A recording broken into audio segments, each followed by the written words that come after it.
It's Monday, September 17, 2007, and you're watching The Ointment. I'm Steve Tatham, and I am an American. I say that today because it's U.S. Citizenship Day. It's also the anniversary of the signing of the U.S. Constitution, by the way. Today is also known as El Dia de Yo Soy American. Our top story, O.J. Simpson is in custody in Las Vegas, Nevada after being arrested for about 6 felonies for allegedly stealing sports memorabilia which he claimed belongs to him.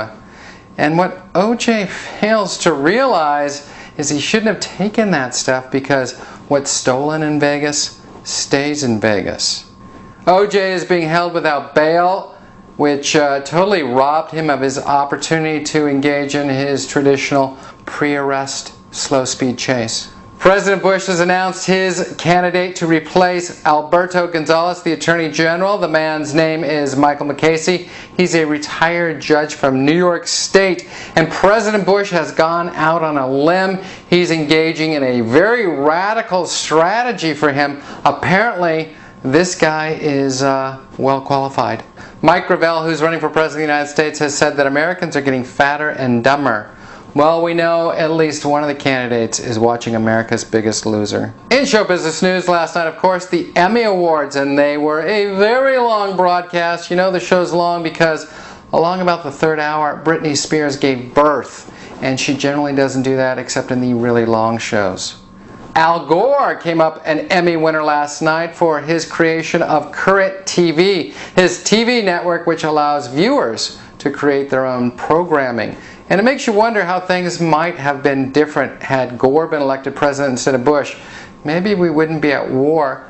Instead, we'd all have our own TV shows. Alan Greenspan, the elder statesman of the financial markets, has a new book out today, his memoirs. In the book, he makes the bold claim that the Bush administration went to war in Iraq over oil to secure oil rights.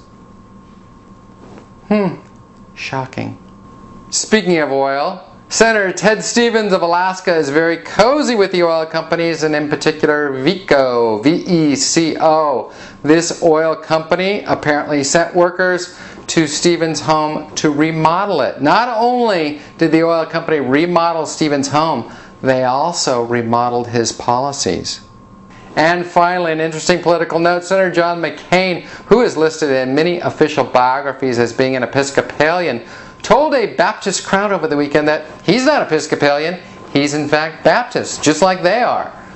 Now, McCain's presidential campaign has been floundering of late, so if he shows up at your church for a fundraiser or to give a speech, he will be, if you want him to be, whatever religion it says on the door. That's the ointment for another day. Thanks for tuning in. I'm Steve Tatham, and that's news. Catch you tomorrow, everybody.